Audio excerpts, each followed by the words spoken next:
Good afternoon, everyone. Good afternoon. Very hard to follow, Amber. That was powerful. Proof that I don't know if the revolution will be televised, but it certainly is being broadcast on these steps today. Again, my name is Ayanna Pressley. I suppose I was invited in my elected capacity. I've had the honor since 2009 to serve as one of your 4 at-large Boston City Councilors. But I am here, first and foremost, as a Black woman, to be a part of this celebration. As I've often said, in remembering the words of Gwendolyn Brooks, who was asked, why do you capitalize B when referring to yourself as Black? She said, because I always capitalize my name. So I am here first and foremost as a Black woman to celebrate our freedom. This is a celebration that should be as widely recognized as the celebration of the independence of our country. This should be widely celebrated and recognized as July 4th. As I said, I am a Black woman with a capital B. I am the manifestation of Black solidarity, fists waved high, of patriotic amber waves of grain. It is my honor to join you here today in this celebration of freedom to end slavery.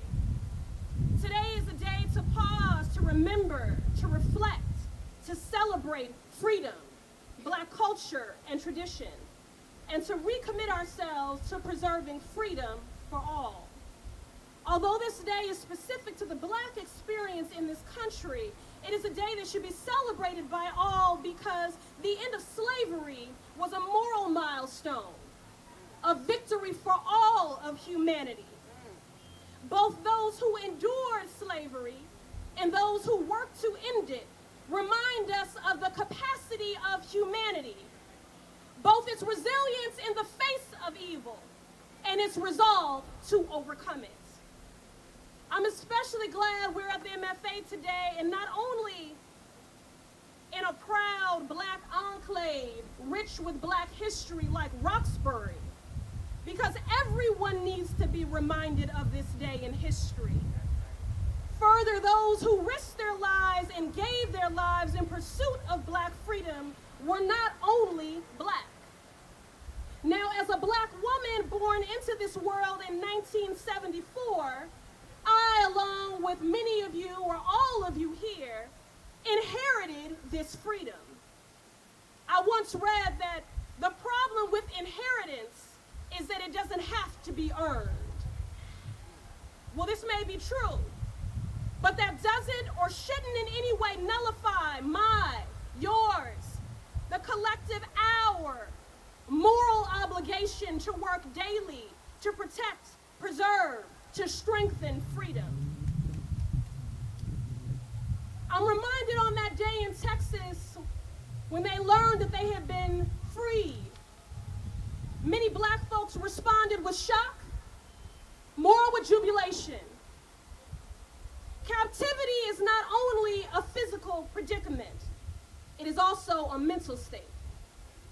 If I'm telling the truth, I can only imagine on that day in Texas the simultaneous and paralyzing shock in partnership with that jubilation.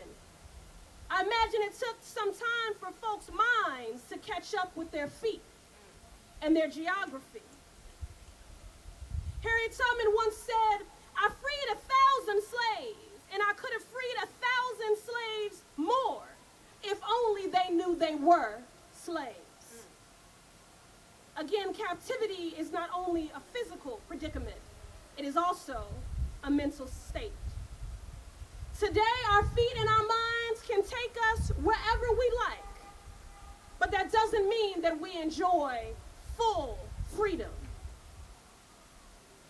We don't enjoy full freedom.